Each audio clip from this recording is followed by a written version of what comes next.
but Allah, and I bear witness that Muhammad is the messenger of God. I greet you in peace. Assalamu alaikum.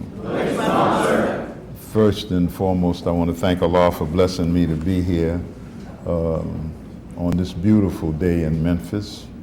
And I'm feeling good because I just had a good long talk with Minister FARRAKHAN. And all praises to Allah. And he's in high spirit. He just completed a part of a tremendous tour of 8 cities. And for 82 years old, it's like a miracle. And the young ones who were with him, all of the younger ones with him, he was wearing them out. But he's in excellent spirits. And we're looking forward to him being in St. Louis on the 17th. The 17th is actually Eid. Ramadan will be over, and that evening he's going to speak in St. Louis. It's going to be a combination of the leadership as well as the public that comes out. It will be in a church that holds about 1,800 people. Maybe we can top it off at 2,000. And we know that we can pack the church. And we also know we have to make some room at the table for those from Memphis.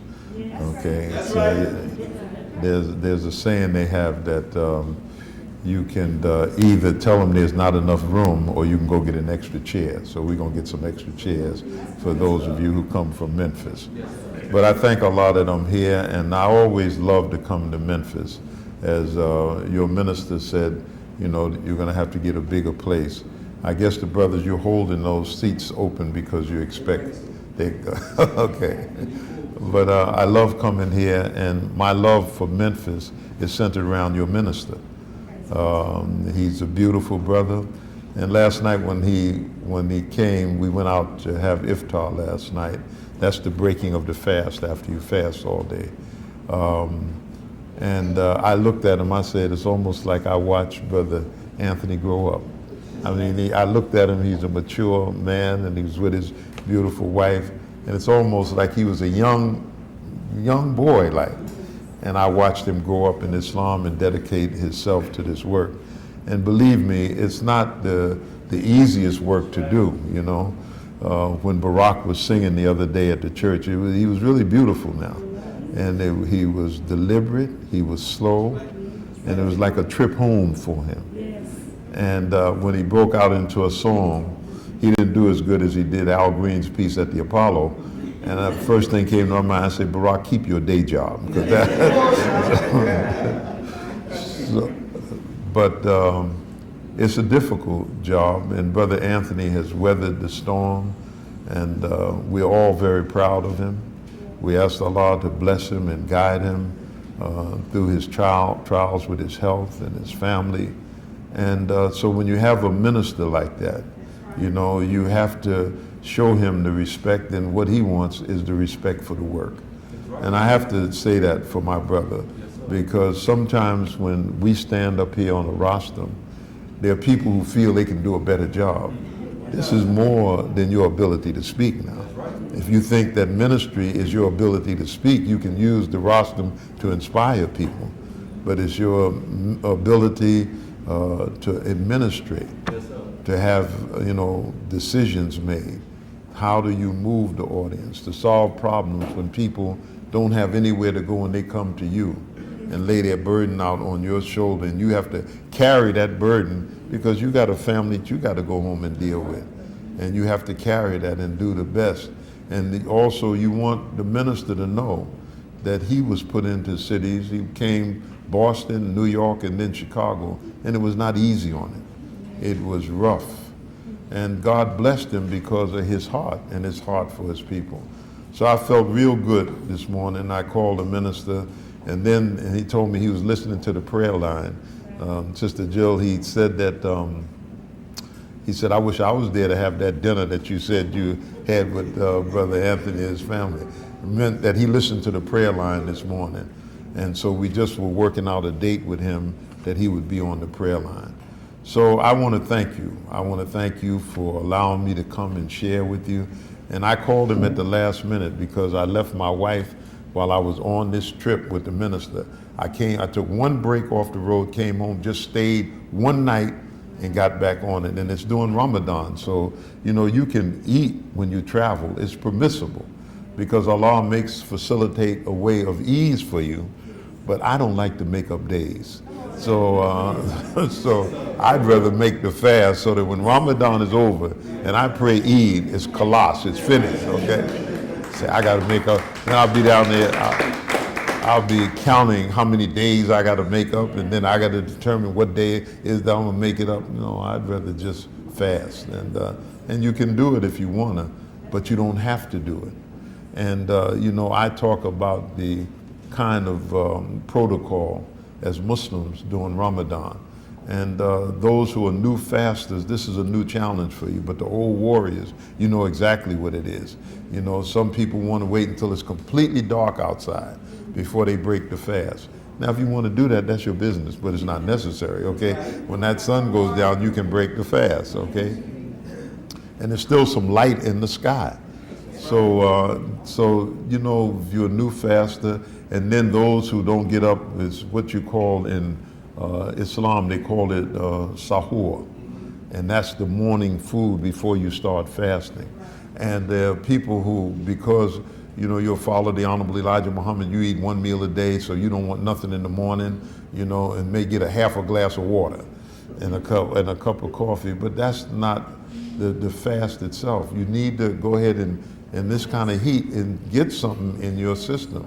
Get some food. You may have to take medicine. So if you have to take medicine, some people use taking medicine as an excuse not to fast at all. And some people who break the fast, they say, well, I already broke the fast. Let me go on and get me some breakfast and then lunch and dinner, okay? Because I already broke the fast. But that's not the spirit of the fast. You know, in Islamic history, they tried to determine what was travel. You may have heard me mention this on the prayer line. Now, I know many of you don't get the prayer line here because it's 4 in the morning. And Brother Anthony and myself, because we're in the central, the others are in the eastern. So at 5 o'clock, that's when we're doing the prayer line. So they don't have to get up as early. We get up at 3 o'clock. That's right. And a couple of mornings, I had to get up at 2:30. And when I was on the West Coast, I had to stay up until 2 o'clock and then go on the prayer line and so forth. So they were determining about travel. And so one of the writers, I can't call it a hadith, or because I don't know if it comes from the hadith, which is the tradition of Prophet Muhammad, peace be upon him. But they said 50 miles. If you travel 50 miles, then you're considered traveling, you can break the fast. But this is the thing, that was 1,400 years ago. So to travel 50 miles walking or by camel, that was a good distance. But today, 50 miles is nothing. It's an hour or less in a car ride. And if you're in a 65-mile-an-hour zone, it's less than an hour. So if you're smart and you want to, you think you're outsmarting the word, you'll say, well, I don't feel like fasting today, so I'm gonna get in my car and drive 50 miles and then go and have something to eat. So it's a different time today. So I want to thank you. I'm going to talk on 10-10-15 today, and I want to just cover a few things before I do that. I had the opportunity, you know, Malcolm X, which you can always use his life to help the young brothers in the street. The enemy, when our young people get shot down or arrested by him, the first thing they do is criminalize them. That's the first thing they do. He was arrested before. They go dig out a mug shot of him and put him on the front of the paper, because they have to say to the public that these young black men are thugs and criminals. I wrote an article and I said that Barack Obama should apologize for using the word thugs, because that's the word that white folks use for us to make sure that when something happens, that we are criminalized. And I want you to put on your thinking cap. The Jewish people call it your Yiddish cup. That means put on your think. When those in Waco, Texas, when those white terrorists and armed with over 300 weapons And they did that shootout. I think it was 9 or 12 people killed in Waco, Texas. Do you remember that? Anybody remember that? They called them every minute on the news, bikers. The bikers. You understand? The bikers. The bikers. They didn't call them thugs, criminals, you know, shooting people down in the middle of a street in a town. See? And they didn't go and get all of their mug shots and show that they had been arrested before. You see how they protect their own? See? And Dick Gregory, he is fantastic. I mean, we were with him the other day in Washington, and he brought out some points. The first thing he said, imagine a black boy getting arrested, and he tell him I'm hungry, and they take him to a Wendy's and get something to eat. And he just murdered 9 people. I mean, it wouldn't be a thought in their mind. But they take the little white boy and go get him something to eat. This is the way it goes with them, okay? So you have to be able to think about what they do for their own and how they handle us.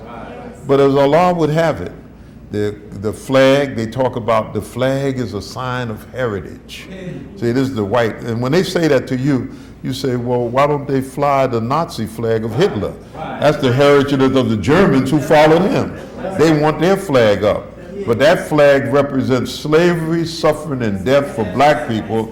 And the flag is an emblem of those who want that time, who want a time where they dominated us and they enslaved us. That's what they really want.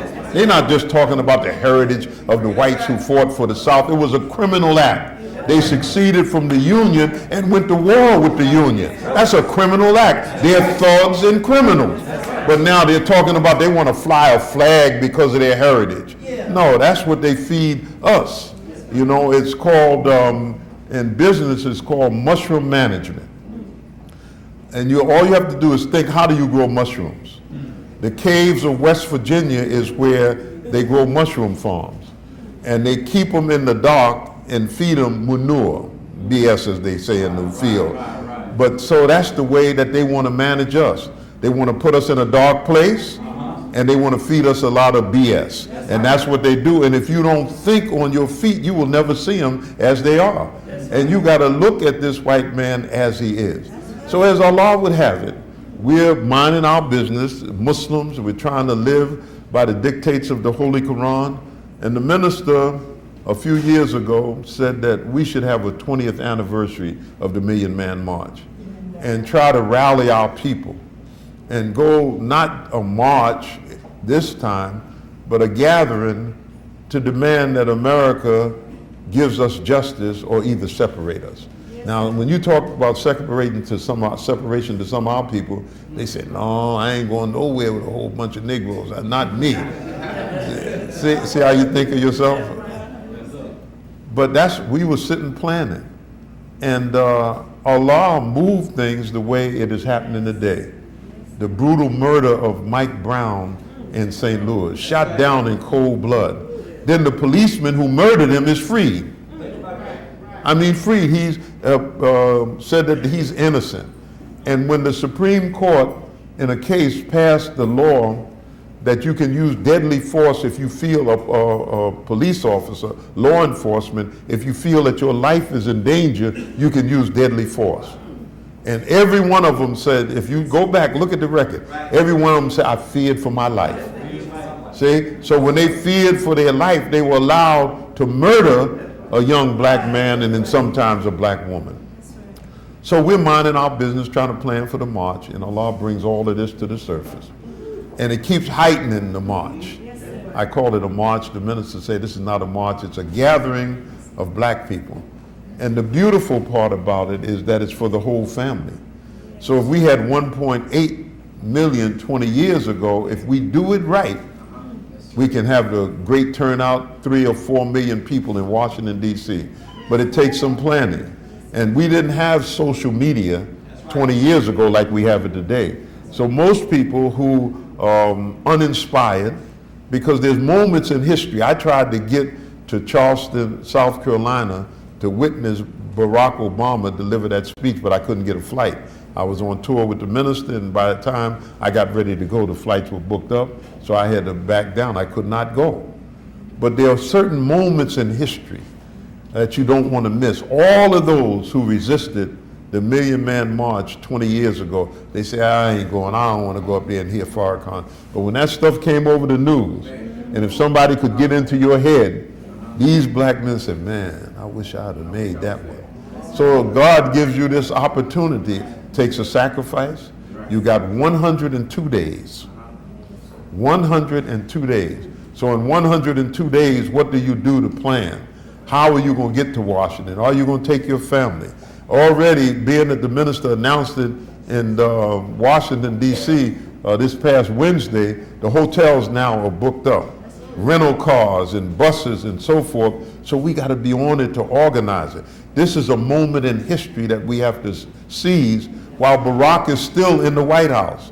See, and I know that those who helped Barack Obama, some sincere, some insincere. A lot of people around him are disingenuous, you know. They're not for him. They got a good salary, but he's a black man in the White House. And he was liberated the other day. Yes. At that, he was liberated. Yes, sir. He went deep into the church. So now what we have to do, this is a moment that the Nation of Islam and the work of the Honorable Elijah Muhammad, in 15 years, we will be 100 years old in America. We'll be celebrating the 100th year of the founding of the Nation of Islam by our Savior. So I'm saying to you that get ready for it, you know, and success is not an accident. It comes from prayer, careful planning, and your ability to make something happen. Okay, so you cannot say, well, I'm a trip into it. I'll put it in the hands of God, and you're like a ship at sea with no captain at the helm. And when a ship is at sea and no captain at the helm, whichever way the wind blows is the way that you go. That's not where life is at. God has made you different from the animal. The animal works off instinct, and you work off intellect. You look at a thing, you analyze it, and so you're different. So we have to plan for 10, 10, 15. And the planning comes with working with others. Your minister will be forming the coalition with those who are non-Muslims. One of the beautiful things that happened this week, and I hope that we really play it up in the current edition of the Final Call, is that the pastor of the Metropolitan AME Historical Church in Washington, D.C., where Frederick Douglass preached and so forth, he stood up, and those who, how many saw Wednesday? Okay, make sure you go and look at it. He stood up and said that I'm giving the churches the headquarters in Washington, D.C. And I know that makes the white folks mad, that we can bridge the gap because they spend time dividing the Muslim and the Christian community, you know. And then there's people who are not necessarily religious. There's people who say that I'm a Christian but haven't been to church in 25 years, okay? But they describe themselves as Christians, if you ask them. But there's that segment, and there's those that are in the church. And I know, as sure as Akbar Muhammad is standing here, that God guides Minister Farrakhan because he walked through that Bible. I mean, the preachers were sitting there with their mouths open. Because this is a young group of preachers, don't forget. These are not people who have heard the minister historically, but some of them are hearing him for the first time. They never went to a meeting with him. They heard about him, but they never listened to him. And the way he walked through that Bible. So your minister has to build these bridges with the outside community, because they said, some people say that 80% of the people who attended the march 20 years ago were non-Muslims. And we may have been 15 to 20%. But the call for that march 20 years ago was made by a Muslim. You know, Clinton was the president. He left town that day and went to Austin, Texas to deliver a speech on civil rights or something. The whole city closed down.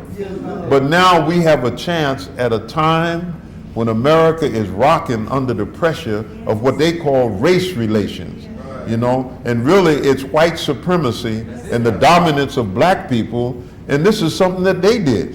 They're paying the price now for going to Africa, kidnapping our great-great-grandparents, putting them in a hold of a slave ship, bringing them to America, robbing them of their names, their language, their culture, their religion, and putting them on a plantation and abusing them, raping our women that they call having a relationship with a slave woman. That's how they describe Andrew Jackson and Thomas Jefferson and all of them. They were raping our women. And we were defenseless as men to defend our women and fight for them.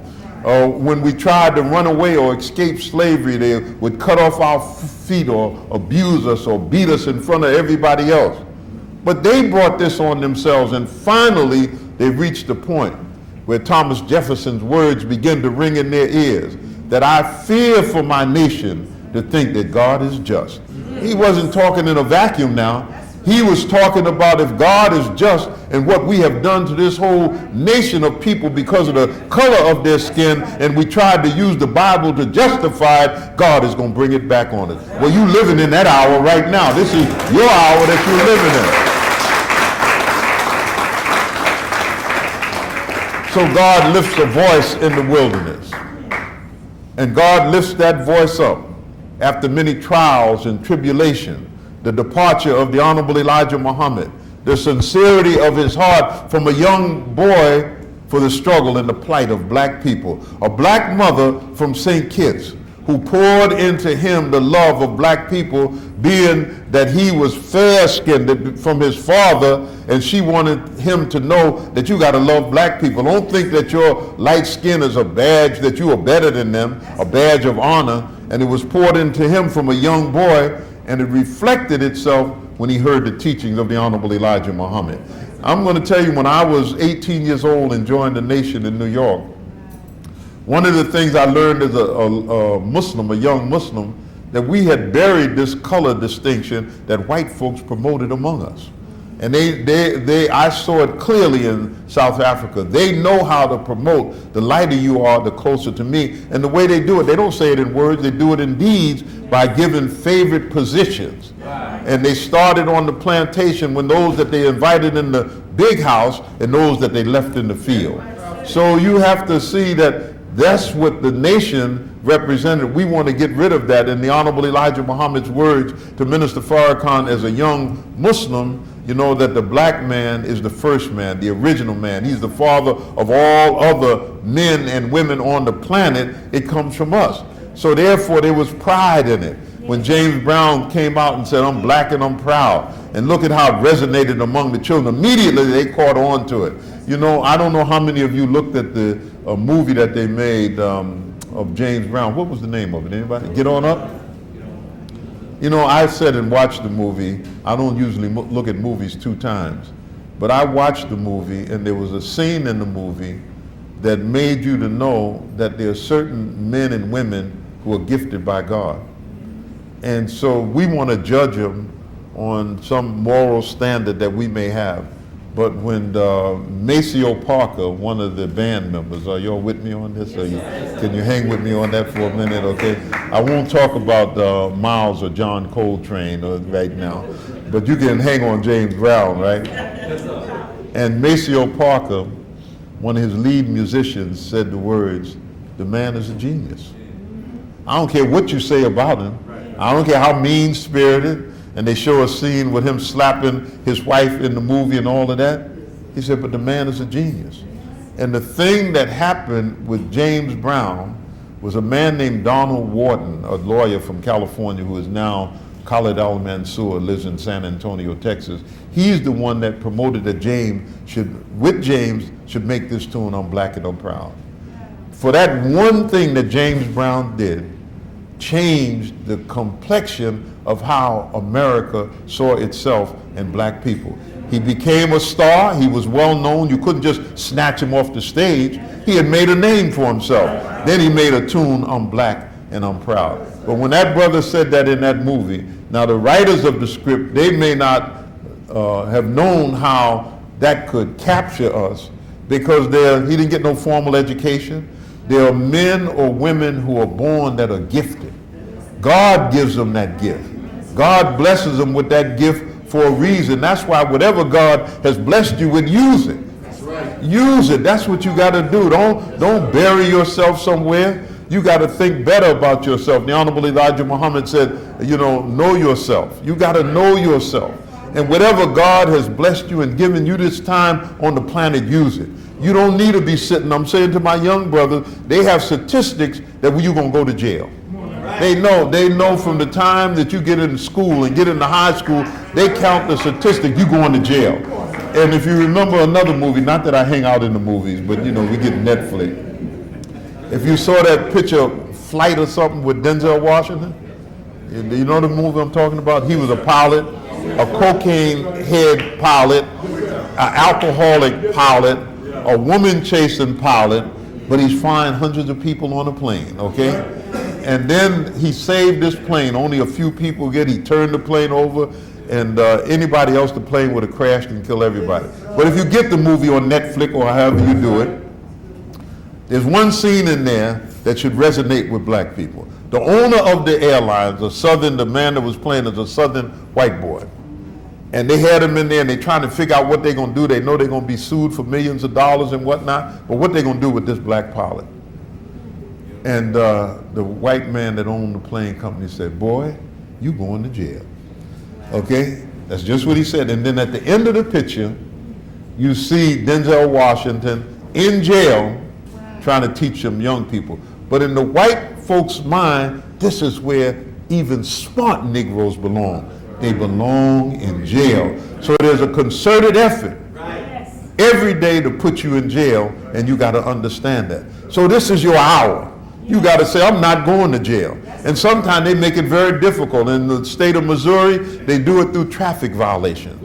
And and they know exactly, they make you pay for city halls and all of the municipalities, and you're locked up in jail. If in some of the municipalities on Monday night, court night, you can go out there and there's a long line all the way out on the sidewalk, 90% of them black people, paying fines, $300, $200, and then they check the record and you got a ticket in another municipality, they don't feed you, they don't free you, they keep you in jail, send you to that one, he charges you. You got to raise another $500 or $1,000. Your family got to scrape the money, and they are living off that and then shooting you down in the street. So this is what we're faced with. We have to make a difference. And I have to say that God has blessed this nation, that you may just look at it, some brothers in bow ties selling their newspapers or their bean pies. In the old days, they used to say the Muslims had a bean pie, incense, and a newspaper. And that's what they were known for. But we're the biggest organization, I'm using the word organization, in America, in 163 cities across this country. And we can organize the way that we got 1.8 million people 20 years ago, because we were in the cities. Right. The voice of Minister Farrakhan was ringing out. And during that time, the young hip-hop artists mentioned him in just about all of their tapes. They said the word Farrakhan. So he resonated with the people across the country, and God has given us another opportunity to do the same thing. Now, I want to try to get to my subject, but I wanted to tell you that because I had an opportunity to meet one of Malcolm X's daughter, and then there was a few engagements that we went on together, Ilyasha. And she wrote a book called Growing Up X. And the part of the book, a lot of things touched me because how she handled Minister Farrakhan in the book. Okay, I tried to call her the other day, I was thinking about her. And while I'm going across the country speaking in various cities, and I did want to start with Memphis because of my brother and my brother Minister Anthony to help with this effort. All praises be to Allah. And let me say this. I called him at the last minute. As soon as we got off the road, I called him. And he didn't say, well, brother, I got a program this week. Why don't you try another time, get back to me? He said to me immediately, yes. He said, if you come in, we don't have no program. You'll be our program for Sunday. All praises be to Allah. And I thank Allah for him. So she wrote the book. Now, I hadn't read her book. I knew it was out. And those who know me and over the years, you know my love of literature and books. And I thank her father for putting that in me when I was 18 years old, because he never got to the roster without a book or talking about a book, and he encouraged us. And because he was self-taught himself. And he encouraged the young brothers who came out of the streets of New York to read. So I knew she had a book out, but I didn't read it. And then I met her to some kind of convention or something, and then I took her to a mosque, and then we did something else together in another city, and I got to kind of know her, and I met her in New York, and then I read her book.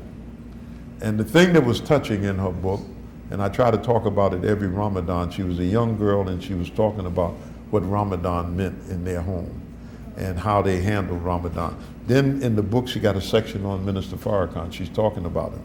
And most people would think that the family of Malcolm, the girls, that those girls would hate Minister Farrakhan because the enemy poisoned the atmosphere that Minister Farrakhan had something to do with the death of Malcolm. And they did it. You know, the minister's gone over it, why they did it, because if he was guilty of murder, there's no statute of limitation on murder. They would arrest him and put him in jail and bring him to trial. But they did that to poison the minds of black people who were listening to Minister Louis Farrakhan. And then black people who loved Malcolm. You know, they were torn between the minister and Malcolm. So they didn't want to give too much to the minister because of their love of Malcolm and holding on the seed that white folks planted in their brain that Malcolm had, Minister Farrakhan had something to do with the killing of Malcolm. And so that seed rolls around, especially in the nationalist community, the progressive black community. And they hold on to that, so they love Minister Farrakhan, his strength of delivery and defending black people, but they pull back because of the seed of Malcolm. Now, you know, we love Malcolm. He was the Minister Farrakhan's mentor. He taught him in the ministry. He pulled him into the ministry. The first ministry class he set up, I was blessed to be in that class. We all loved him. But we loved the Honorable Elijah Muhammad more because we knew that he was the foundation of everything that we had. All praise is due to Allah. But I have to give my sister credit because she said she didn't know Minister Farrakhan, just what she had heard. And then she has her one objection is that the minister and the Muslims in the nation talk about the nation and the building of the nation, but they don't give my father credit for what he did. Now, she said that. And when we analyze it, it's right. It was hard for us to give Malcolm the credit because he turned against his teacher, who was our leader and teacher, and so the credit that he rightly deserved. But history is not like that. Malcolm did start the first Muhammad Speaks. He started them in New York City. He did open up mosques up and down the East Coast and on the West Coast. He was the Honorable Elijah Muhammad's front man. When the Honorable Elijah Muhammad needed someone to go and speak or deal with something, it was Malcolm X. And so the good that he did as a follower of the Honorable Elijah Muhammad can never really be taken away from him. It's whether people are willing to be honest and recognize what Malcolm did. But those girls, they've now watched Minister Farrakhan. And you know, sometimes people who don't think the best of you and wish that some misfortune befalls you, you know, and they harbor that for one reason or another. It could be jealousy, could be envy, it could be your own ego that you need to manage and put in check. But God is merciful. And that's why when your ego gets in the way, and dislike and hate and something of deception may come up in your mind that you want to do against the person that you just don't like. Say, I don't know, I just don't like that Negro. Even though you use another word, okay? So when that comes up in your heart and mind, the strongest force, and it says it in the Quran like this, the remembrance of Allah is the greatest force, okay? So you have to turn to God and ask God to take that out of your heart. Because don't say it don't come up. None of us are angels, it comes up. But when it comes up, how do you manage it is the most important thing. Do you manage it and say that this is not right? And the beauty of Muslims, 1.6 billion in the world who believe in their faith, is they're trying to do what pleases God. Your fast during Ramadan that is mentioned in the Holy Quran, that you should fast. You're doing it because God has ordained it for you. When you make your prayers, God has ordained prayer. You can't give him no money, but he has ordained prayer for you. To live a righteous life, not to engage in the drinking of alcohol. Muslims, for the new brothers who are here, we don't drink alcohol. And the white man sees that as a miracle in itself. He said, I bathed them niggas, excuse the expression, I bathed them Negroes in alcohol. What do you mean they don't drink alcohol? My malt liquor, my Miller's beer. What are you talking about? I bathed them in alcohol. These Negroes live for alcohol and become a Muslim and throw the alcohol bottle away. That's a miracle in itself. Most people thought they couldn't stop drinking alcohol. But when they became Muslims and they began to read and study Islam and could see that God has asked us to refrain from certain things, and alcohol is one of them. It's almost like the hog eater. The hog eater, who is really a hog eater and he's ignorant, he don't know about hog, he think the pig is all right. And the ignorant ones say, well, that pig got us through slavery. Yeah, it would have got you through something else if you had not eaten it. And they know that the eating of the pig slows down your ability to think. And anyone that's been to jail, look how much hog they give you in jail. They give you hog in jail so they don't want you to think like those two white boys that escaped from that jail up there in Dannemora, New York. Because the eating of the hog slows down your ability to think because it's poison. And the white man would never think that anyone could stop his black folks that he trained and made from eating hog. But they heard the teachings of the Honorable Elijah Muhammad. And in that teaching, we refrain from eating pork. Now that's a miracle in itself. And it's like Richard Pryor.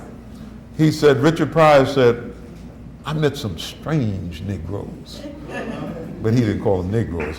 So whenever I say Negroes, that means he was using that N-word, right?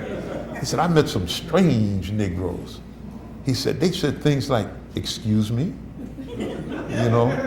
They said, yes, may I help you? They said, yes, ma'am, and no, ma'am. These were some strange Negroes. He said they didn't eat no pork. They didn't drink no liquor. These were some strange Negroes, okay? But he was really talking about us because we're different. And it's all because of our desire to do what is the will of God. So Ilyasha, I give her credit. It's the female name for Elijah, Ilyasha. And Malcolm named his first daughter Attila, after Attila the Hun, who gave the Western world and all where he conquered pure hell, okay? He named one of his girls Jamala, and that was after Gamal Nasser, whose name was Gamal. So he gave his daughters names because we were deaf on the white man's names. And Barack said beautifully in that speech, how many did not see the speech? Did not see it. Okay, you can go on YouTube, and I think they're still running it on C-SPAN if you have C-SPAN on your cable. But he said that, I can't get the exact quote, but he was saying that when something about jobs, they'll call John back, but not Jamal. I mean, you remember him saying that? And I mean, he could have picked any other name. He could have put Lil Jimmy, or what's some of the Negro names we have, Big Bubba or something, you know, I mean. But he said Jamal, a Muslim name. So he said he'll call John, and John is the white man for sure, okay? That's why the ladies of the night call him Johns. They don't call him John because that's a name, because John is the white man. So the lady of the night say, my John. And say that's what they call him. So you know that John was a white man. So let me just finish with this, and I want to do a couple of things. Those who are Muslims in this audience, which is predominantly in this audience, we accepted Islam. We're religious people. I'm in the Bible Belt of the South. The church has been an important institution all of our lives because it was a place that we could go. Even the early Muslims off the coast of South Carolina, which is an interesting state. When I went to South Carolina, I went there with my daughter and my family. We had a little retreat for my grandchildren. And I picked up a book called South Carolina, A History. And quite naturally, when I get a book, I try to go through it and see first it talks about Islam or black people. And they were talking about the slaves that came to South Carolina. And I need to quote this. I have a website called akbarsbooks.com. And most of the books that I refer to are on that site. But there's a book called The Atlas of the Transatlantic Slave Trade. It took them, I think, 12 years to produce this book. Then Yale University that published it only printed a certain amount of editions, and the book was $50, which the average black person or even white person is not so happy to pay $50 for a book. But it's a big atlas book, and in this book it shows how white Americans who engaged in the slave trade, and when you understand how terrible the slave trade was, how what it represented, they laid out ships in Newport, Rhode Island, which is a northern state, a non-slave state, as they would call it. But they laid out ships where bodies could be placed in them, and how many bodies you could put in it, how long they would last in the coming across the ocean from Africa to America. They laid all of this out. And in this book, they documented how the white man kept records of where he got slaves from. And it fascinated me. And the choice area for slaves was what they call the Senegambia. And this is where Gambia and Senegal, if you look at a map of Africa, and maybe before I leave, Brother Lieutenant, maybe you could ask Brother Ronnie or Brother Talib to bring me, if I get two brothers, to hold up one of those maps of Africa that I have in the trunk of my car. But I just want to show you this. And so the Senegambia were choice slaves. There's two reasons, and if we have anybody who is good at this, you can research it for the mosque, because it's good information for Muslims. They wanted slaves who knew how to grow rice. And rice, the white man didn't know how to cultivate rice. But they were cultivating rice in Africa. See, they don't talk about this that much. But the climate that was good for cultivating rice was off the coast of South Carolina. And anybody here from South Carolina? Okay, the out islands. You know, migration takes a certain form. If you like to read and you like to see the movement of black people leaving the South and going north, there's, I think her last name is Abbott. Somebody can Google it, but the book is The Warmth of Other Suns. And this is about the movement of black people. But in South Carolina, where they were growing rice and indigo, they needed the slaves to do it. And what happened, the out islands, you heard of Hilton Head and all of those islands? These are the islands off the coast of South Carolina. Excellent for cultivating rice. The problem was, it was mosquitoes and malaria there. And the white people who wanted to build plantations, homes, couldn't stay there.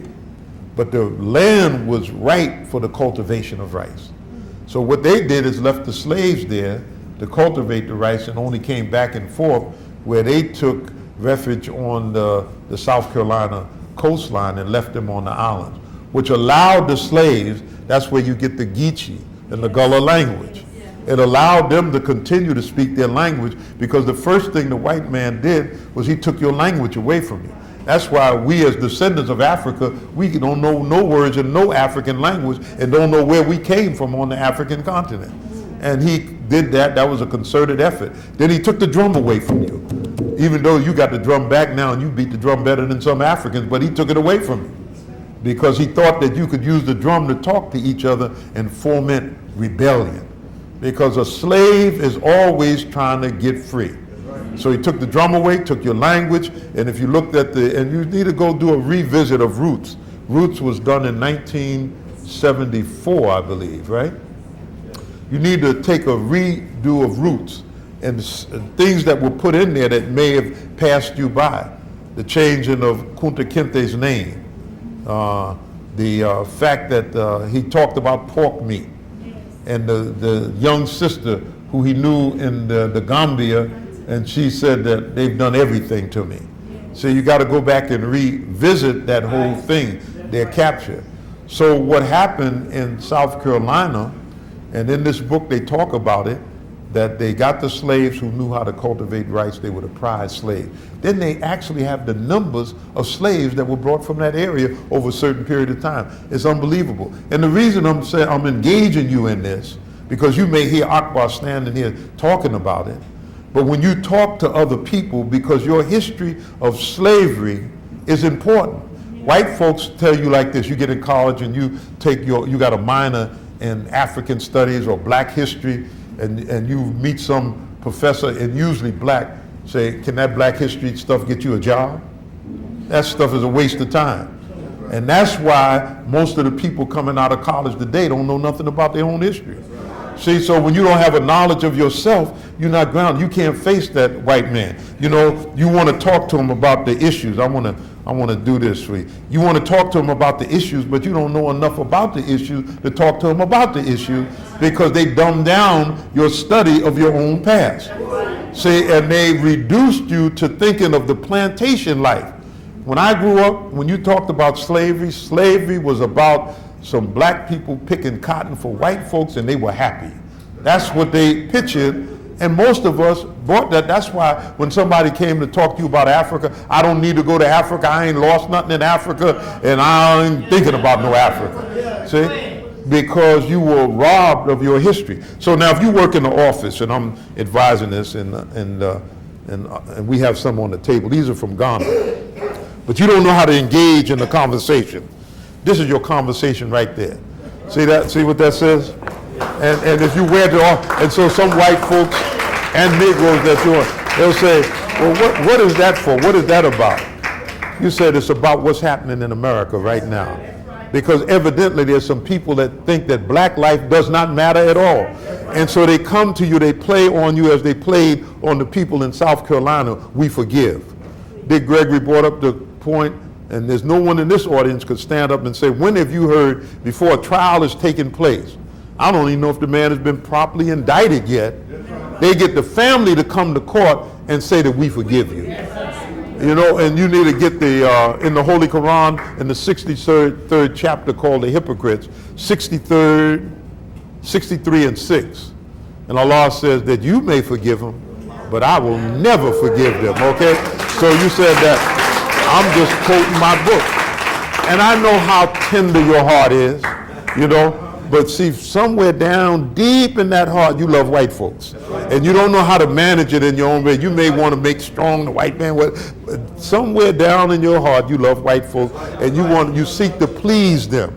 That's why when they come around, you smile. He tells a joke that's not even funny, and you laugh, because you're always trying to please white folks. And if you may not have the conversation, you put this on and go in the office one day or go to your job one day. They said, brother, that looks like, that may be hate. What do you mean hate?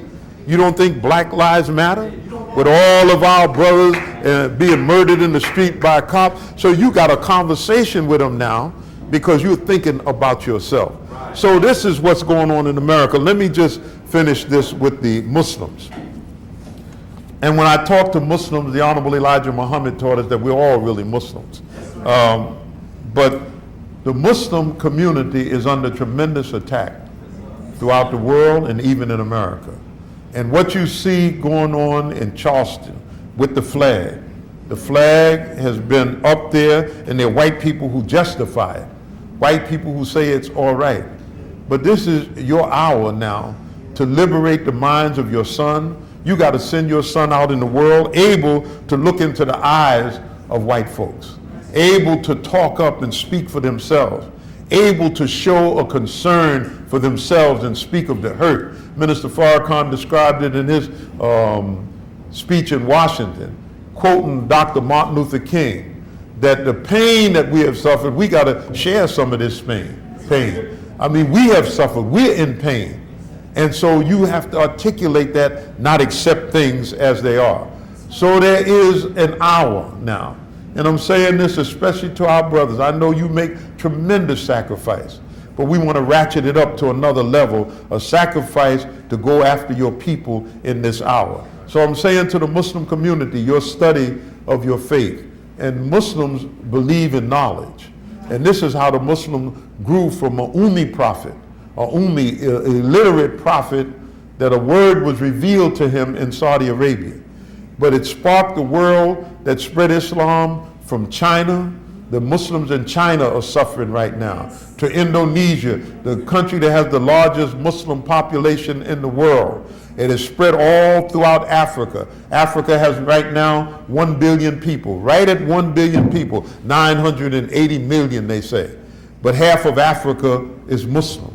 Then it is spread now into Europe. And the way that Islam spread into Europe through Spain, conquered part of France, Then the Muslims tried to enter Europe in the east through Vienna. But Islam has spread everywhere. But the impact of Islam, some people grew up as Muslim. They were born, their parents were Muslim. But we accepted Islam in the West because we were all made Christians. But when you study these books, the one that I mentioned, the Atlas of the Transatlantic Slave Trade, there's a picture in there of a man, and when you look at the name, it looks like the name Muhammad. And what they're saying, this is one of the Mohammedans who they converted to Christianity. And when they converted him to Christianity, he left off Islam. But the point is that now Islam is in the Western Hemisphere, and it has made a tremendous difference and a tremendous impact on this society.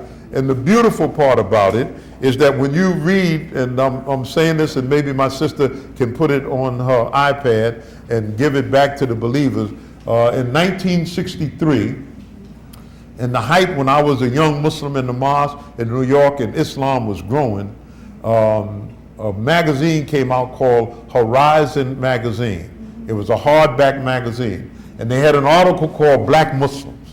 And they had inside of it, they had a beautiful picture of Malcolm, a full page, and a picture of a Muslim from northern Nigeria. I'll show it to you on that map of Africa in a minute. And but in the article, really interesting article, because they were concerned about the spread of Islam among black people in America. And what happened is that they're in it, they said that the Methodists produced a booklet called How to Handle Your Muslim Slaves. Now most people, most of us, you don't even think of slaves being Muslims. You don't think of it at all. But the many thousands and even maybe millions of Muslims that were brought here in slavery. And in the article, it tells you that the Muslim slaves are good for counting. They're good counting and accountants, keeping records of things. And they're obedient. This is what it says. And they were some of the best slaves. We were in Charleston. I don't know if I mentioned this here when I was here about 3 years ago.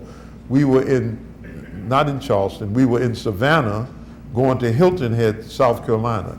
But in Savannah, the First or Third Baptist Church was one of the Underground Railroad churches.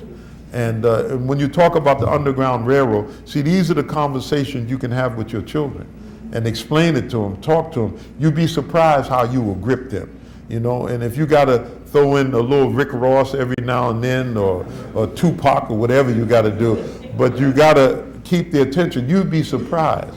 You say there's a term they use, Underground Railroad. And the child would say, was it a railroad underground that the slaves were getting on? Then you can explain it to it. It was the churches and the places that they hid at. But in this church, I went to this church. I had my son, and he was young, but my son was born in Egypt. And so the man who was touring the church was a Christian from the island of Trinidad who did the tours. And he said that this was the underground church. He showed me the trap door where the slaves hid. And he said the pews in this church were built by the slaves. Then he said the slaves even left their tribal markings on the pews. And so we went around and we looked at the pews, and I'm standing there and I'm looking at them. I said, man, that looks like Arabic. You know, I said, that looks like Arabic. So I called my son and I said, son, what does that look like to you? He said, Dad, it looks like Arabic. I said, what do you think it says? Then he went over, he said, this looks like it says Bismillah. And so, I mean, this really touched me. Because the slaves that built the pews were Muslims, but they knew that the slave master didn't know anything about Arabic. And what they thought was the slave tribal design, the slaves were writing Bismillah ar-Rahman ar-Rahim. So it shows you, this is your new dawah work. When a brother say to you or sister say, why should I accept that Arab religion, that Muslim religion? That ain't got nothing to do with us. Then you go right back to slavery. You came in the whole ships. Many millions of you may have been Muslims, but your religion was taken away from you. And when they took your religion away from you, they reduced you to what you see today among our people. And we must make that change. So this is our hour. That is my message to you today. Minister Farrakhan, in our conversation this morning, he'll be in St. Louis, God willing, on the day of Eid, the 17th of July. He'll speak that night to a community meeting. We would love for you to come up and be with us if you're able to. And then now he's thinking about a few more cities around the country. And now that he has rocked the boat across this country, now we got to follow up with our work of organizing our people in the street so that 10, 10, 15 will be in Washington, D.C. Now I want to mention this to the Muslim. You know, during the month of Ramadan, we study, and it's a beautiful time. Always try to eat with your family. Don't eat alone. You know, there are certain things that I learned as a Muslim. You know, I came out of the savage world, and we were always, you know, eating in the street and so forth. You know how you do it now. Now it's the era of McDonald's, and they're in trouble right now. And but you go into McDonald's, and it's time to break fast. You buy one of them McDonald's fish sandwiches or whatever you get, and some French fries. I believe that the white man found a way to put in French fries the same thing he put in crack cocaine, because we definitely strung out on French fries, okay? When I'm on the road and my French fry Jones comes down, and I tell the brother to go in there and get me some fries, I say, but don't tell nobody, okay? So I know that there's something in those French fries. But then you get in your car. I'll show you how we have become complete savages. Now you fasted. You in the car, you one hand on the wheel, you driving, biting into a burger or eating some chips. That's not good. You need to sit at a table and eat. Now I'm just telling you as a brother and a friend. I mean, and then you got a cell phone, you got the cell phone, you put the burger down, you get on the phone, then you grab some chips, then you get your big drink, you got drink, you driving and stuff. I mean, it's just uncouth behavior, okay? Don't do with the white boy. The redneck, he does that all the time. He got his 6 packs of beer and whatnot, you know. But you are civilized. You come from a high form of civilization. And don't reduce yourself to that level. So during the month of fasting, the greatest thing you do is you find a place. You could be traveling. You can stop on the road, go into a restaurant, sit down and eat a meal. And the best thing is that if you don't have iftar, that's when you break the fast in the evening at the mosque, then go home and eat with your family. Yes. And the eating with your family and making your prayers is the beauty of Ramadan. And then good, wholesome family discussion. And a discussion is never void of asking your children or your loved ones, what questions do you have? Stimulate questions from them, and it's the learning curve. Thank you. May Allah bless you. Assalamu alaikum.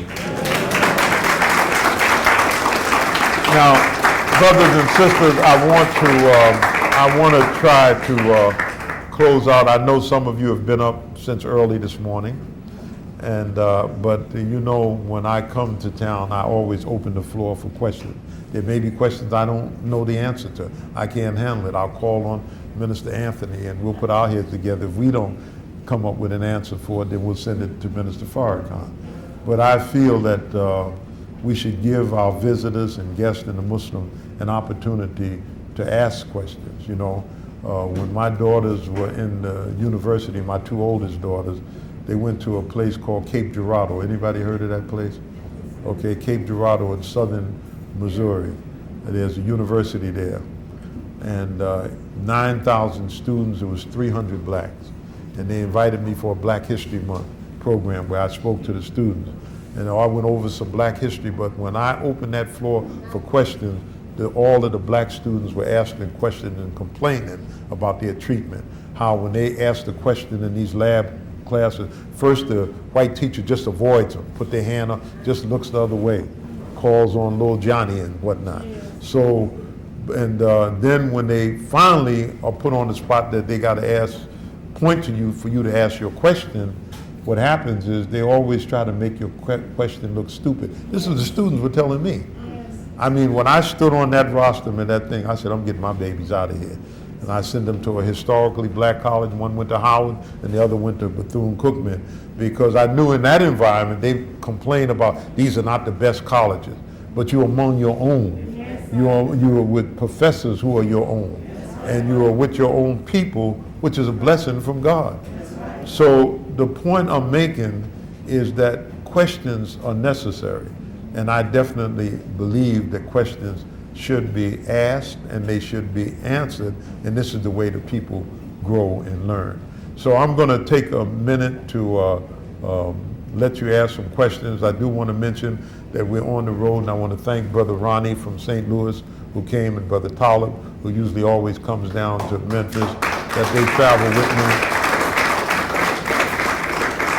And most of you know, when I was here before, I told you that I have about 3,500 books, and I'm trying to put a dent in them before Allah takes me, because I know that my daughters and my son, they may love me, and when God takes me, they'll keep them for about 6 months. That's the max. Then someone will say, which sounds rational, we got to do something with Daddy's junk. Okay, I've watched it happen over and over again. So I determined in my mind, and this came from a book I read. It said that the man said, you might as well fly first class, because when you drop dead, your children are going to fly first class on your money. So, because you can't take it to the grave. So I said that I might as well turn these books into liquid. While I'm alive, it helps me to travel and to move around the country. So when you stop at the table out there, you'll see that the books are $2 and $3, $1, and your support of it. Also, when I came here before, I didn't have a Sankofa bird. I was blessed to get 2. And the Sankofa bird for sisters who teach young children or brothers is one of the greatest symbols of the importance of history. I love history.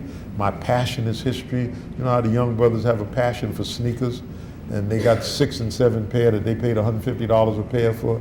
Well, I have that same passion for history and the reading of history. So the Sankofa bird, the symbol of the Sankofa bird is to, in order to go forward in life, you must know your roots, and that's where history comes in. Brother Talib or Brother Ronnie, could they bring me one of those Sankofa birds?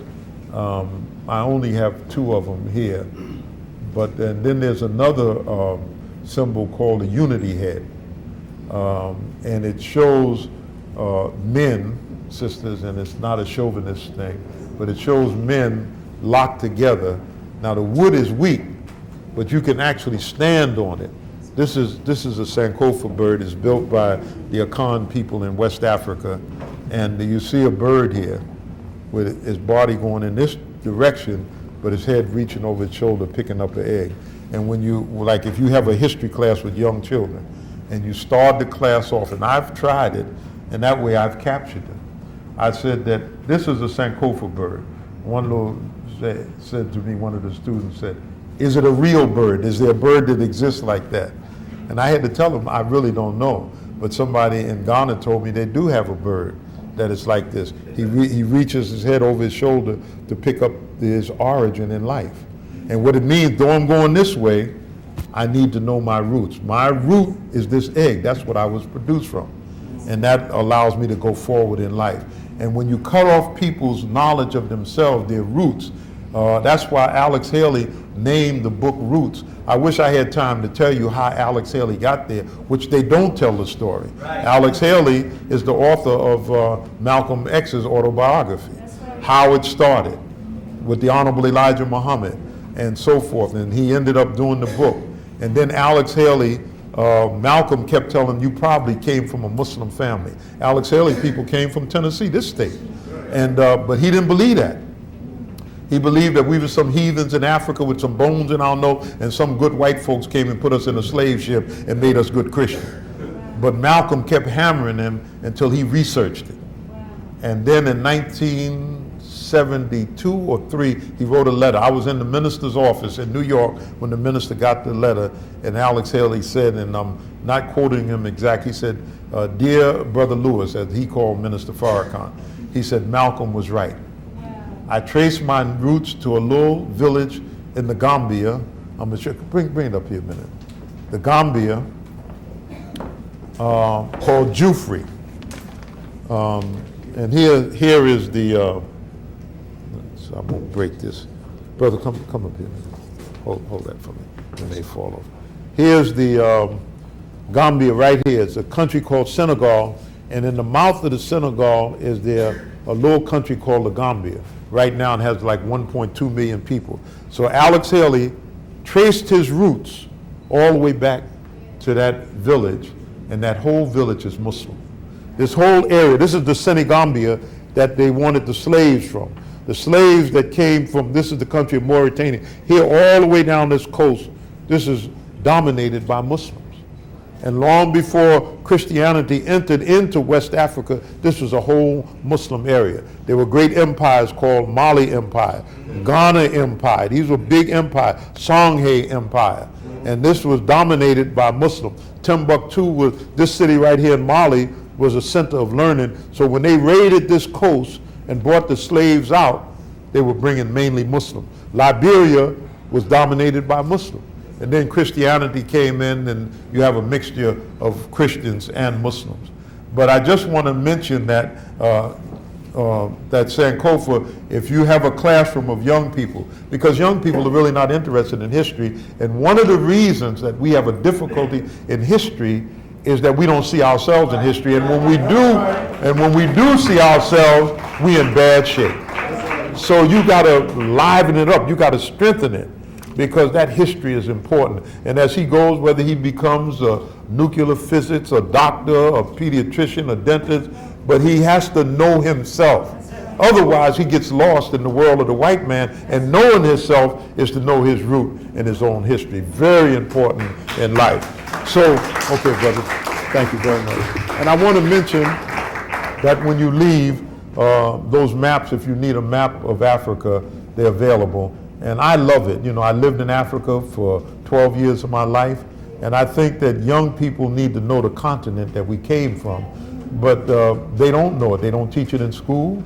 Most churches, during the time of our consciousness, churches would teach about Africa, but it's off the page right now, but that's where we came from. You know, the white man will give you a heavy dose of European history.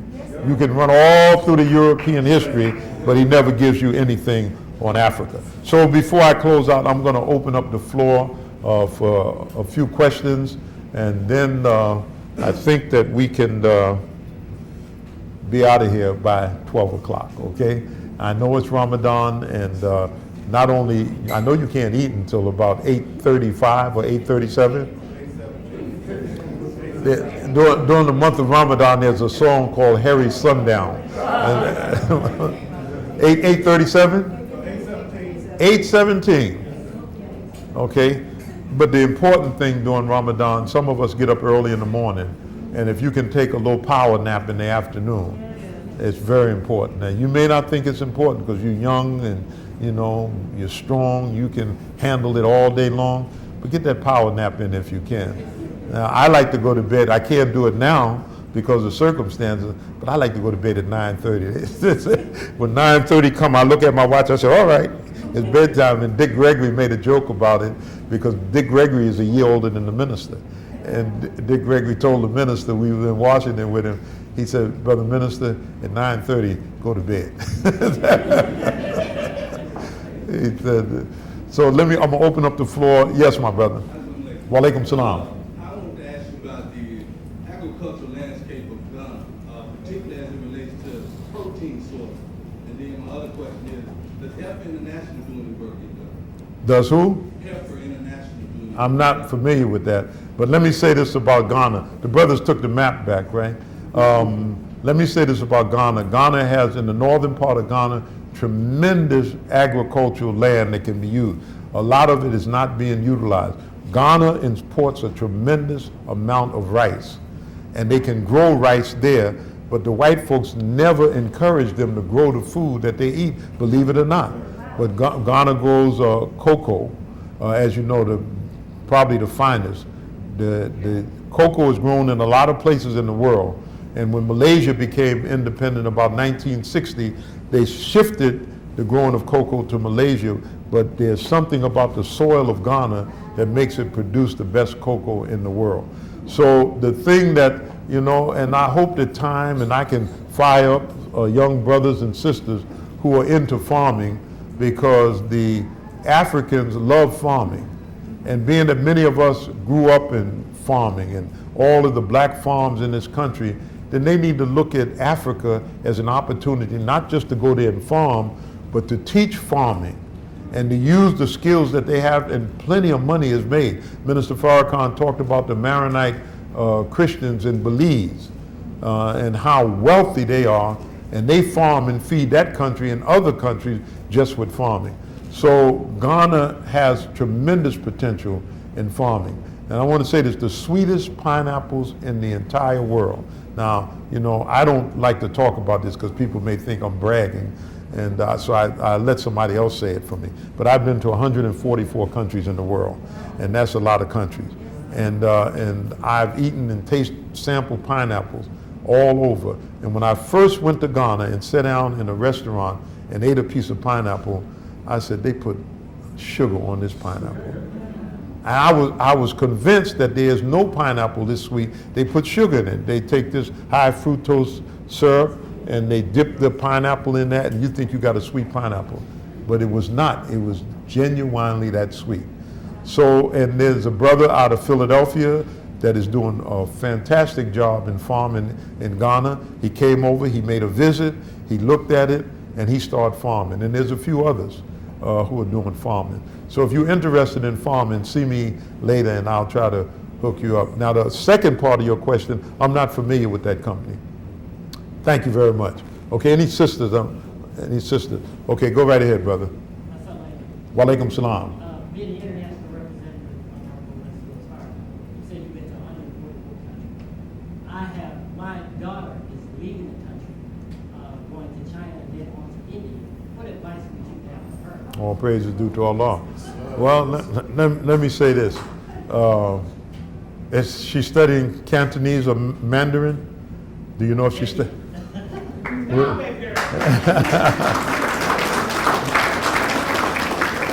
So, sister, are you studying language? Yes, I'm studying in Mandarin in China and Hindi in India. Hindi for India. Yes. Okay. Well, those are all praise is due to Allah. May Allah bless you.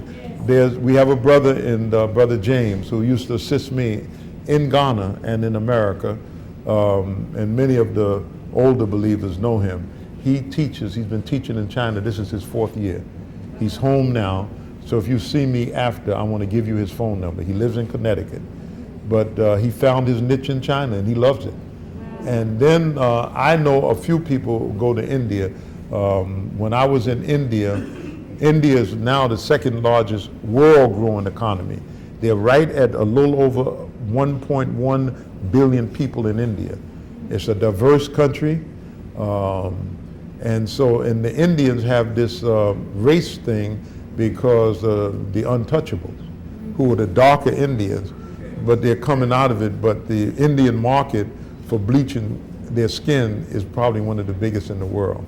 And the Indians feel that this light skin, but it's ruled now by Hindu nationalists. It has 150 million Muslims in India, and I would recommend that you go into Bombay is now Mumbai. The white folks, when they can't pronounce a name, they give it a name. They couldn't pronounce Mumbai, so they call it Bombay. The white boy is something else. So, but I recommend definitely that you visit New Delhi and go to the Taj, okay? And it is a building, it's actually a mosque. His wife's name was Mumtaz. Anybody know the history of the Taj Mahal? Yes. Okay, it's a beautiful history. And it's one of the landmarks. And then the Golden Temple of the Sikhs, because the richness of the history of India. And how long are you going to be in these countries? I'll be in China for 6 weeks and India for 8 months. That's a blessing. Yes. I'm going to quote one of the Honorable Elijah Muhammad's former ministers, Malcolm X. Malcolm says traveling broadens one's scope. And when you travel, the beauty of traveling is to know as much about the country before you get there. When I get ready to go to a country I've never been to before, I read on it. Then when I get in the country, I go to the museum. And the museum gives me an overview of the history of the country. Then you appreciate your travel much more. You know, if I had time to stay here, because I've never been to the Stax Museum, I need to go there, okay? Not necessarily, what's Elvis Presley's, Graceland? I may not be interested in that, but but when you go to the country, sister, try to visit the museums. And but that should be a learning curve. Are you with a group of students going? Yes, I'll be there. Oh, praise is due to Allah. So maybe when the meeting is over, I'll be outside at the table, and you could see me. I'll give you Brother James's number. But may Allah bless you on your trip. Okay, all praise is due to Allah. In the history of Islam, there's two great travelers, Ibn Battuta and Ibn Khaldun. And both of them are beautiful writers. Ibn Khaldun, because he, all of his travel and what he saw, he tied it in to the Holy Quran. Ibn Battuta traveled the world and explained to people who didn't travel what the world was about. And you could look up both of them. Yes, next question. I think I saw a brother. Yes, my brother. Do you have the atlas of the transatlantic? You can go on my website, okay? There are only probably used copies now available. It's the Atlas of the Transatlantic Slave Trade. It's by two white boys from Yale University. Yale actually published the book. But if you go on Akbar, akbarsbooks.com, and we have a way you can order it right on there. Thank you, my brother. Yes?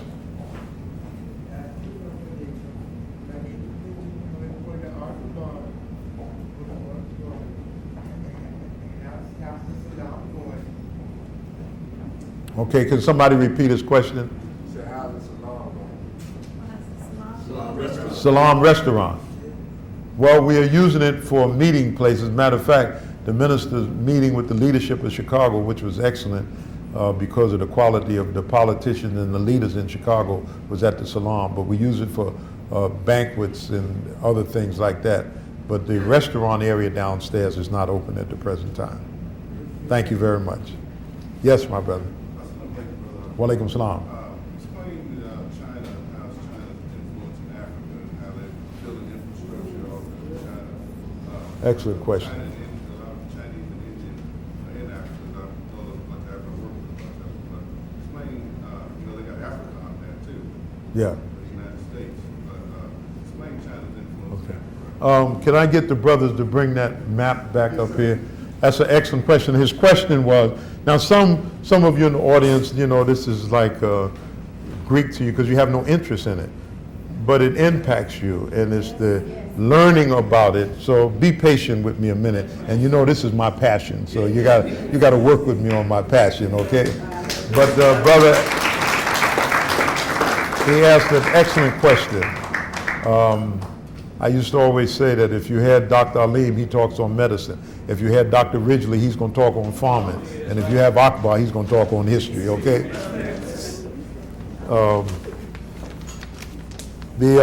Okay, my brother asked about China and Africa. Now, everybody's been beaten up on China. And, but you shouldn't be so quick to, oh, thank you very much. Let me have another brother, a kind of tall, okay. Can you see this map? Yes, sir. Okay, and Brother Tyler, there's another map there, the political map in the back, Yes, sir. if you can get it. Okay, this, okay. So bear with me. You can't go eat anything right now anyway, okay? So work with me a minute, okay? That's to all of those who are fasting. Now maybe I could stand over this way. My brother asked a question about China and Africa.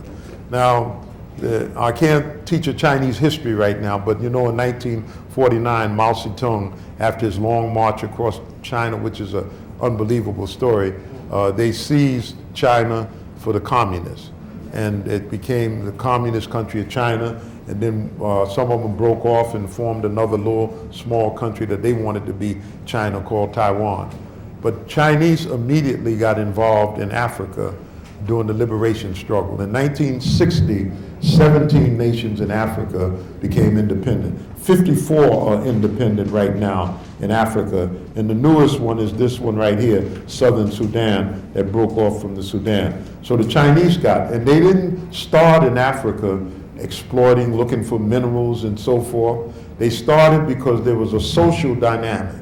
The social dynamic is that the Western world wanted to win Africa for communism, and the Eastern world, the Soviet bloc, wanted to win, the Western world wanted to win Africa for capitalism, and the Eastern for socialism.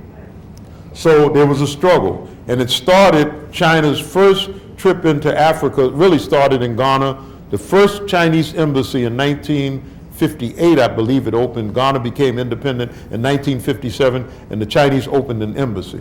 And what they were known for all over China, brother, building stadiums and presidential houses where the presidents didn't have home, but stadiums mainly. And then the next thing was Tanzania. It started in the Zanzibar, this little island right here off the coast, and Julius Nyerere, who was the president, asked the Chinese to build a railroad. In Sudan, they went and they built the big stadium and the like a presidential auditorium, but they moved throughout Africa, the Chinese. Then when China, now remember this is a communist country, and notice how you don't hear that no more in the news.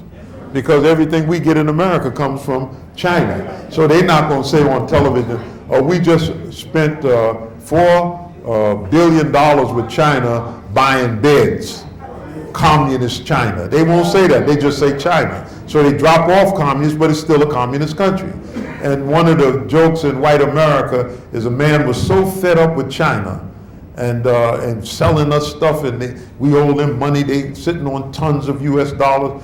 He told his wife, get everything out of my house made in China. So he goes home that evening and the house is completely empty. He had an obedient wife and she threw away everything because everything in the house was made in China. So the Chinese, and where they really saw it was in the country of the Sudan.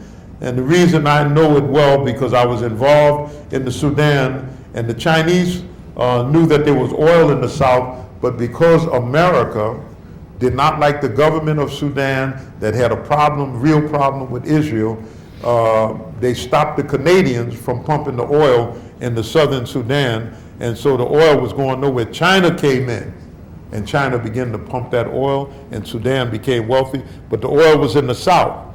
So the Americans and the Europeans encouraged the southern Sudanese to break off because this is where the real black Sudanese live. You've seen them, real black Sudanese. And they said that they were harassed by the Arabs, as they call them, but the people in northern Sudan are as black as you and I.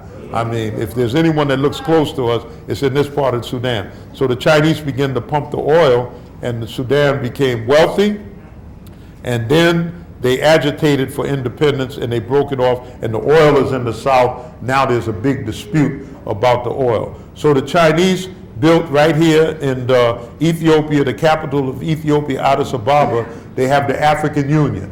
It was Gaddafi who fueled it and put money into it. The Chinese built the new headquarters, a beautiful building in Ethiopia. So then when the Chinese began to sell their made products to the world, they needed things. They needed more copper. They needed gold. They needed oil. They needed iron ore. Everything that the Chinese need to keep their economy going is found on the African continent. So the Chinese engaged. They've opened up embassies in mostly every one of the African nations. They've been involved in Africa because they know that the future of China, it depends on a continent that can supply all of their natural resources. So this is how China is in Africa. I just wanted to mention that to you because it's a very important part of our history right now, because the Honorable Elijah Muhammad said that China would go to war in the Far East, and that they would dominate Japan, and the Chinese would then go to war with the Russians. And so we need friendship with China. You got 1.4 billion people. It's almost many Chinese are there as Muslim. Then you got in the central part of China, and what they call the western part of China, you have Muslims. Now they say it's only 50 million Muslims, but most of the Muslims say there's over 100 million Muslims who are Chinese Muslims, and they're having their problems also there. Thank you very much. Stay here a minute, brothers, okay? Okay, next question. We're going to take 3 more questions, okay? And I'm trying to encourage these sisters over here to raise their hand, because I know you got questions, okay? So, brother, let me take the sister first. Yes, ma'am. I have a lot of African American friends. I call them African American. And most of them are from Senegal. And that was after I told them in my family to see to think about going to Africa, buying land, building over there, so we can travel. So what in your opinion, in your travel, what part of Africa? And I have friends in Kenya, Senegal, and also, everybody's telling me, come to Macca. So I'm saying, which country? Okay, well, let me answer the last part first.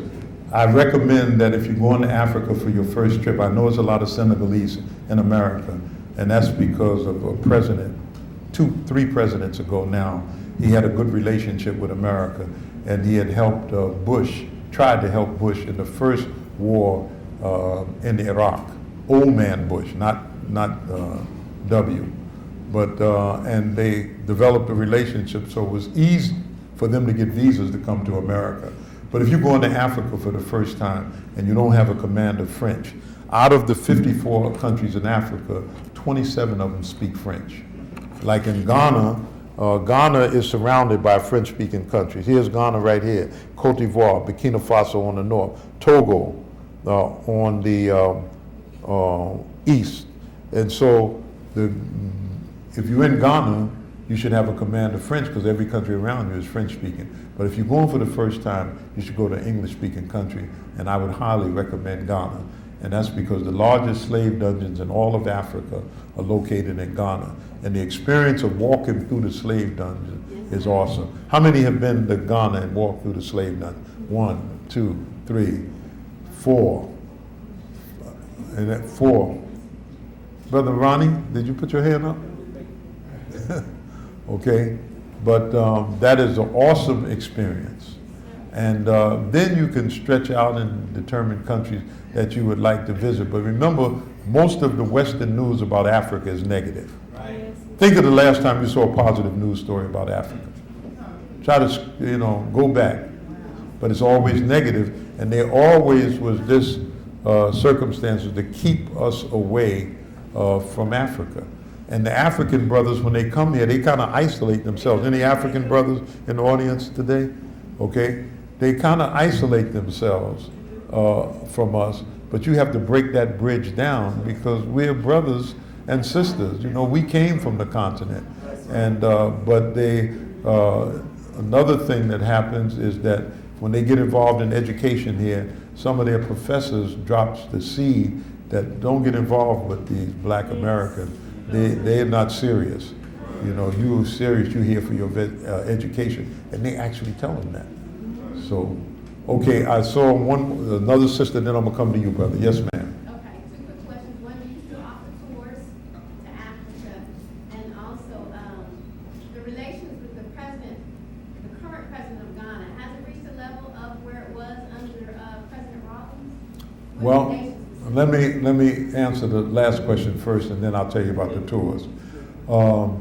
It would be very difficult for any president to reach the level it was with Rollins because of Rollins' love of Minister Farrakhan, his respect for the Nation of Islam. I was there when he spoke in his first Eid prayers, and he mentioned the minister and the nation. He said, I like those kind of Muslims. I mean, and I know that crowd was about 20 to 25,000 people in that arena. And, but I don't think so. But John Muhammad, I had the blessing of meeting with him 3 times. And he's a young 54-year-old president of Ghana. He came out of a Muslim family. And he has a book out, and he talks about the Sankofa bird in his book, and Africans in the diaspora. But he is a good brother. Loves the minister. He's been begging me to please ask the minister to visit Ghana. And so after the gathering in Washington, if the minister's up to it, we want to try to visit Ghana. But now my daughter does the tours. Name of her company is Cousins Trips. She just got back night before last from a trip. She just took a group over. But she does trips, and she learned from me, and they've taken it to the next level. They're doing a wonderful job. So when people ask me about trips to Africa or anywhere in the world, I refer them to my daughter Samima Aziz. And you know her. Don't you know her? Yes, sir. Yeah, you do know her, right. So and she could come to Memphis and make a presentation if you like to travel. And traveling to Africa, you have to prepare for it. You know, a lot of us don't have liquid cash to put up $3,000 or $4,000 to cover everything it takes to go. So you have to save for it, but it's an investment in memories. Yes, sir. You don't just make that trip and forget about it. It sticks with you, it clings to you. Okay? Thank you very much. Okay, I think we got one more after this. This is the last question. Yes? I had another question. A couple of years ago, I was in Nepal, and in their And where? Nepal, Asia. Nepal. Nepal. Kathmandu. Villages, and they didn't have like a how do I say, anything subsidized that helped them with their agriculture and business. And a lot of the things that they did that were subsidized come from NGOs like USA and things of that nature. And I want to know, in Ghana, is there I guess you would have a ministry of agriculture, but does it have Absolutely. branches that do any help them with subsidizing any of the things they're doing on the farm? Yeah. And the question is equipment. I know that they weren't able to get certain equipment too. I don't know how they work. Okay, well, it's tied to aid. America will say, I'll give you so much aid, but the aid doesn't come in cash money. It comes in what you call subsidies, and they give them so much, even it could be rice or equipment. So are you into that farming, brother? Okay. Okay, so why don't we meet after? And now that's a place that he been to. That's where they had the 2 earthquakes, and it's at the foot of the Mount Everest. There's a few Muslims there, but most of them are not. Interesting government there. But very few black people go there. Very few. Okay. Okay, I want to thank you. If there's no other questions, I want to thank you very much. I'm going to turn the mic. I want to just make an announcement of what we have. Don't forget the books at the table. And they're not all Black history books, but they're books from my library. And every trip I go on, I take a group of them with me. And what you can do is go out. They're very inexpensive. You can buy them. We have these Kentas made in Ghana, West Africa. We're going to put an order in for 10, 10, 15 as soon as we can. We have the maps, and there's the political map. This map, step a little closer. This is a map if you're trying to learn about Africa. It has all of the countries of Africa, all of their current and past presidents. It has the country, the European country that ruled it, the language, the population, the land area, and you can see on it that it has the presidents as they came into office, and the one with the most presidents is Nigeria, because the average Nigeria used to have a coup every 4 years. But now that Muhammad Buhari, a Muslim, has taken the reins of power in Nigeria, things may change in Nigeria. He's a very good brother, and we have a distant relationship with him, and we hope to tighten it up somewhat. But thank you very much, and if you have any other questions, I'll be at the table in the back. I'm going to turn it back into Minister Anthony. Let's give him a warm round of applause. Thank you very much. One more question for Lena. Thank you. I got a question. This is a hard one for me when I travel around the country. And I'm definitely not trying to avoid finishing my book. I want to finish it. One of my beautiful daughters, she just pressed me. And I keep journals. And I kept journals on Minister Farrakhan. He got to New York in 1965. I was writing journals before that, but in 1970, I began to document what we did every day. And every day, his appointments and everything, and that's kind of the base of the book. So I'm up to page 258 on my book. My daughter called me and said, Dad, why don't you stop there and do a part 2? Because if we wait for you to finish the book, it'll be a long time. Plus, a book over 300 pages today in this modern technology, if it's not 14 characters, people just won't read it, okay? So she said, but why don't you stop there and then we'll go back. So to answer this question, when will my book be out? I'm hoping and praying to Allah that I will have it at least to the printer by the end of the year and see if we can get it published. That's a good question. Okay, another trip to Youth for Africa. I'm going to have my daughter, Samima, who knows Brother Anthony very well, to call him and see if she can set up something to come. And you can bring people out who are interested in Africa, and she can walk through the trip, okay? Thank you very much, and I want to thank Brother Minister Anthony, okay, for, you don't want me to read another one. I want to thank him for inviting me. I thoroughly enjoyed it, and the joy of the day. The joy of the day, even though I tried to reach the minister early this morning, I couldn't reach him until I was sitting in that office, and to hear his spirit on that phone for this gathering in Washington. And if we, at 82 years old, if we want to keep him smiling and happy every day, let's turn these people out. Thank you very much. Assalamu alaikum. Let's hear it for Brother Akbar.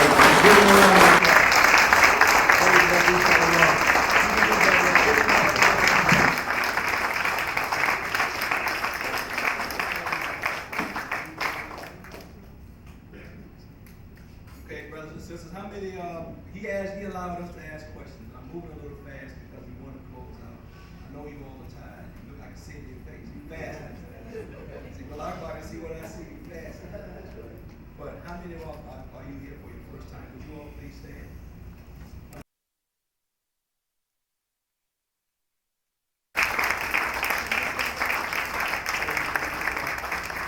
How many of you believe what you heard to be the truth? You believe you heard what you raised your hand? That it will be good for others to hear what you hear? How many of you will be willing to stand with the Honorable Minister FARRAKHAN in this beautiful hour, 10, 10, 15? Yes. And all it takes for you to do that is give my brother Akbar the honor and the privilege to shake your hand. Would you come and let him shake your hand? Can you shake your hand? He's going to come right over here.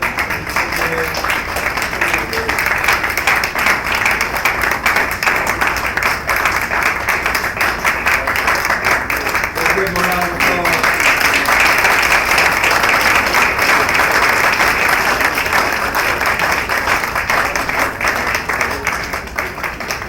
That was very enlightening. Okay, wasn't I it? want to thank Brother, who's Brother Phil at? Brother Phil. Thank you very much, brother. Thank you. Okay, he invited the brother out.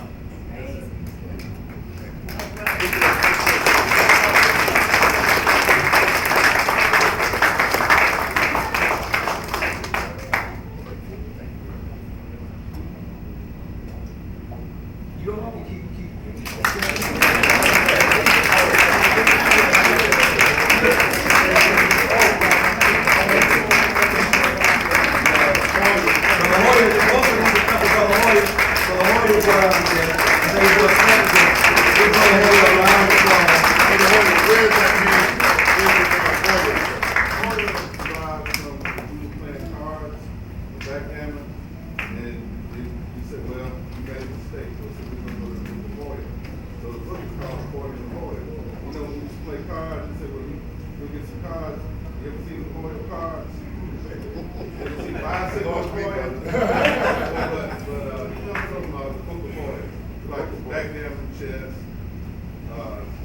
Checker in the card game, and he's making any kind of mistake, we said, well, we'll go to the book report. Come from me. Brother Minister Anthony, Yes, sir. he's going to make a good minister. You see, I asked him one question, he taught me. Yes, sir.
come up here, you feel a little, awkward about that.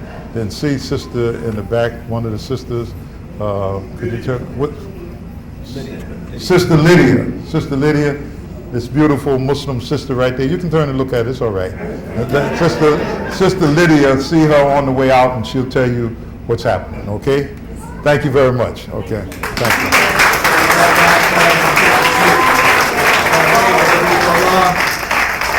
Now,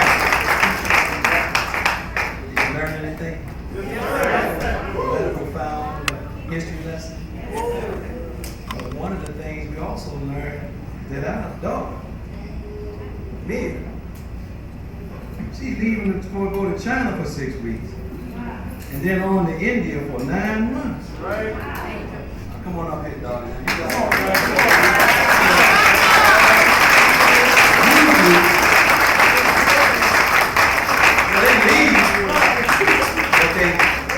They go to college, round the corner, cross country, in California, something. Like she's going to China and India. So she will definitely need our prayer.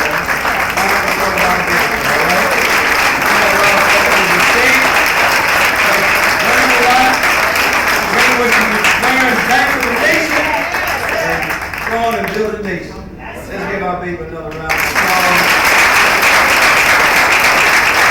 applause. Give her a little hug, and we go with the hug when you grab her hand, because China a long way.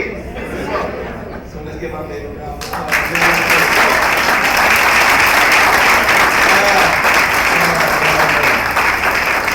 Now, one of our other announcements was while I'm talking, I want to make sure we collect our charity. Now, you saw Brother Akbar speak. Now, it cost to put him in a hotel, took him to dinner last night. The hospitality of the nation is to give someone who comes to speak with you a love. There's no price, no set amount. But how much do you think the words that he gave were worth? I mean, certainly inspired me to want to read something and learn something. So please, put something in that we can give our brother a beautiful love offering to show our love and appreciation for what he's given us. All right? And while we're doing it, then